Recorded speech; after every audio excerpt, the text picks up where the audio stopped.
امر بالمعروف اور نہی عن المنکر۔ امت مسلمہ کے بارے میں قرآن کریم میں اللہ تعالیٰ کا ارشاد ہے، كنتم خير أمة أخرجت للناس تأمرون بالمعروف وتنهون عن المنكر وتؤمنون بالله۔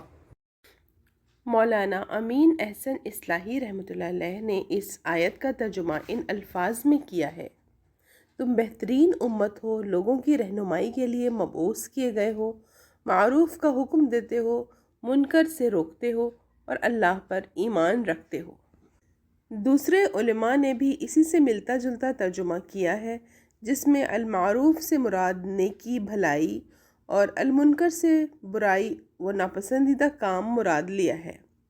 مولانا اصلاحی رحمۃ اللہ علیہ معروف کی تشریح کرتے ہوئے رقم دراز ہیں، معروف کے لغوی معنی جانی پہچانی ہوئی چیز کے ہیں، یعنی جس کو عقل مانتی ہو، جو عدل پر پوری اترتی ہو، اچھے لوگ جسے پہچانتے ہوں، سوسائٹی کے شریفوں میں جس کا چلن ہو۔ یہ معروف بہت سے معاملات میں اسلامی قانون کا درجہ رکھتا ہے اور اس حیثیت سے قرآن میں اس کا جگہ جگہ حوالہ آیا ہے۔ قانون کی دو قسمیں ہیں، ایک وہ جو معروف پر مبنی ہے، دوسرا وہ جو اللہ تعالیٰ کے حکم پر مبنی ہے۔ جس چیز کے بارے میں خدا کا قانون موجود نہ ہو اس میں معروف معتبر ہوتا ہے، لیکن جس باب میں خدا کا قانون نازل ہو گیا اس میں معروف کا اعتبار ختم ہو گیا۔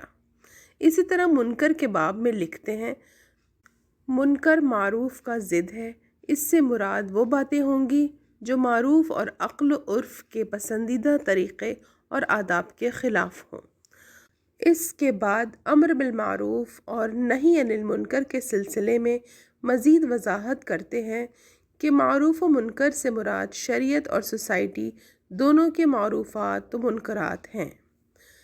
مولانا مودودی رحمۃ اللہ علیہ نے معروف کی تشریح کرتے ہوئے یوں اظہار خیال کیا ہے، معروف کا لفظ قرآن میں بکثرت استعمال ہوا ہے، اس سے مراد وہ صحیح طریقہ کار ہے جس سے بالعموم انسان واقف ہوتے ہیں، جس کے متعلق ہر وہ شخص جس کا کوئی ذاتی مفاد کسی خاص پہلو سے وابستہ نہ ہو یہ بول اٹھے کہ بے شک حق و انصاف یہی ہے اور یہی مناسب طریقہ عمل ہے۔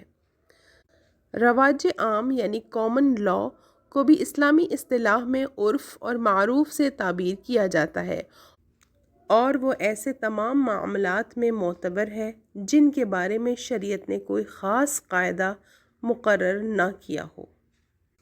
اسی طرح منکر کی تشریح کرتے ہوئے لکھتے ہیں، منکر سے مراد ہر وہ برائی ہے جسے انسان بالعموم برا جانتے ہیں، ہمیشہ سے برا کہتے رہے ہیں اور تمام شرائع الہیہ نے جس سے منع کیا ہے۔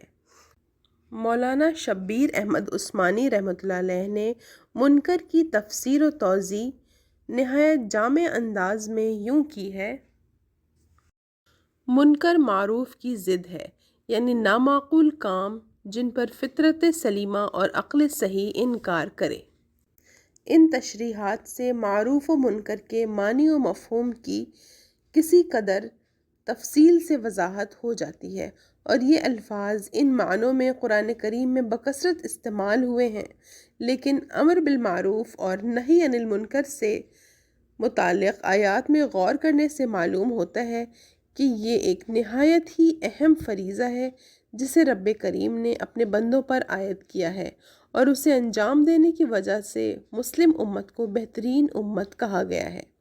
اس لیے ان کے مفہوم میں اسلامی وسعت کا آنا ضروری معلوم ہوتا ہے، ایسا مفہوم جو شرک کا خاتمہ کر کے اللہ کے بندوں کو صرف اللہ کی بندگی میں لائے اور طاغوت کی غلامی کی زنجیروں کو گردنوں سے اتار کر اسلام کی پرامن وسعتوں میں داخل کرے۔ اس کی تائید اس حدیث سے بھی ہوتی ہے جس میں حضرت ابو ہریرہ رضی اللہ تعالیٰ عنہ کنتم خیر امت اخرجت للناس کا مفہوم بیان کرتے ہیں کہ خیر الناس للناس تعتون بہم فی سلاسل فی اعناقہم حتی یدخلون فی الاسلام۔ چنانچہ اوپر دی گئی تشریحات سے بھی اس مفہوم کی طرف اشارہ موجود ہے اور کئی مفسرین نے اسے بہت واضح انداز میں اختیار کیا ہے۔ مثلاً مولانا مفتی محمد شفیع رحمۃ اللہ علیہ اپنی تفسیر معروف القرآن میں ان الفاظ کی تشریح کرتے ہوئے لکھتے ہیں، معروف میں وہ تمام نیکیاں اور بھلائیاں داخل ہیں جن کا اسلام نے حکم دیا ہو اور ہر نبی نے ہر زمانے میں اس کی ترویج کی کوشش کی، اور چونکہ یہ امور جانے پہچانے ہوئے ہیں اس لیے معروف کہلاتے ہیں۔ اسی طرح منکر میں تمام وہ برائیاں اور مفاسد داخل ہیں جن کو رسول کریم صلی اللہ علیہ وسلم کی طرف سے ناجائز قرار دینا معلوم و معروف ہے۔